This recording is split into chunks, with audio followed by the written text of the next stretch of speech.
Okay. I like to play in the game of the system. YouTube, I apologize. I apologize, and I will not make the mistake. I will make my YouTube videos with more intention, with more actual thought. And I will tell stories that are very true, because tomorrow could be over, right? And if you haven't told your story, you might as well just tell it and not worry about the outcome of, people judging you, or it actually getting you into danger, or like emotional danger. Sometimes, like, I wish I didn't tell that story, but you gotta be busy. You gotta keep busy, and at the end of the day, right? Because I was this guy, telling stories, and I was like, I shouldn't have told that story. Like, now I feel my soul is out there and everything. But we're just learning and everything, and we are developing, a persona. I want, there's a guy yesterday I watched, and it was pretty interesting. Um, it's a guy, he's banned on almost every platform, and he says the N word, for example. He just kind of goes and rants, and I think that freedom is something special. It's not the most, the best form of expressing yourself, not the truest or whatever, like the most kind of representative people, like, oh, you don't have to say that and everything. But the fact that it's kind of like a procedure of, of just making a statement, and it's important that people are, you like this. And I think it's called Nick Fuentes or something. Yeah, but interesting persona. Really, really interesting. Actually, okay, let's talk about this guy. So obviously it's YouTube, so we kind of have to stay in our lane, and I want to respect everybody. I'm not against anybody. I respect the decision of the platform, because the platform is here to give us that, right?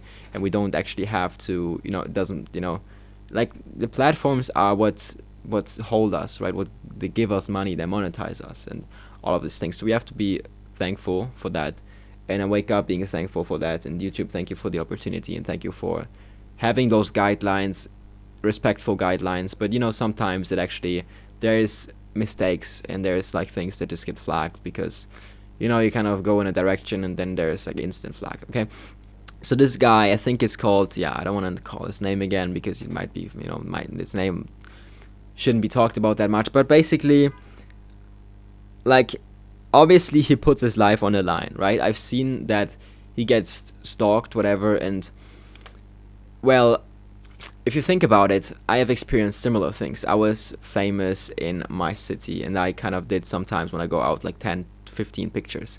And I also had kind of, not people coming to my house, because it was the house of my parents, but there were issues with that. There were people, and I had that experience of knowing, like, okay, people are trying to get me and everything. And it changed me a lot when I was 18. It pressured me a lot, and it was not something that I wanted to experience again. So shout out to this guy living through that. I know how it is, and I know how it feels. It is tough. It is, but it depends how old you are. I think when you're becoming older, you get to get used to that, and you kind of build your security in your team, which is very important, because I was alone, and that is really, really, really difficult. Not really alone, but like kind of with a guy that was more like not my peers. And so, yeah, very interesting being in that position. With this guy saying the N-word, he's basically labeled as a white sodomist.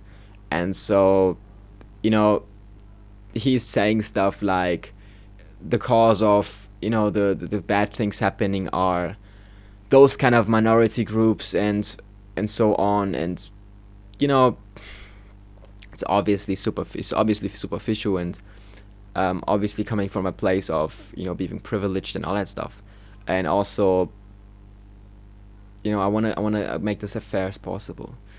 um I do sometimes get his points, because I feel that statistically he's talking about things that actually make sense. But sometimes, I mean, his speech might trigger groups for sure. His speech also caused controversy, which gets his video like a lot of attention. Basically, there was a video with 1 million likes. He basically said, yeah, it's all because of those minority groups, as I said. And he labeled basically people with darker skin, and also like for crime. And also there was another thing he labeled. I mean, he's obviously against, like, he's very like traditional and everything, which I think is good, kind of going back to what works in the past and everything. And I mean, there's so much stuff like you can talk about. There's so much stuff like you could say. like, just, I mean, we can obviously do that and open everything up and be like, yeah, we just gotta change everything. Like, why are we changing? Like, why do we have to? I mean, obviously in the past, it feels like it's a necessary. Like, just because it's morally, like, the moral is something. Like, I mean, obviously you can read people like Nietzsche and all that stuff. I don't even know if it's. I think it's allowed to say that on YouTube, but I think it's also easier to not get flagged on the German content. When you do English content, it's the most flagged one, the most kind of obvious to get deleted. But yeah, I just want to speak that my mind. Today we have the 24th July. I should probably focus and prepare more for videos. Yeah, it's 8:28 in the morning, 24th. I just want to like cap this up now. I'm gonna make a video on this for sure. Okay.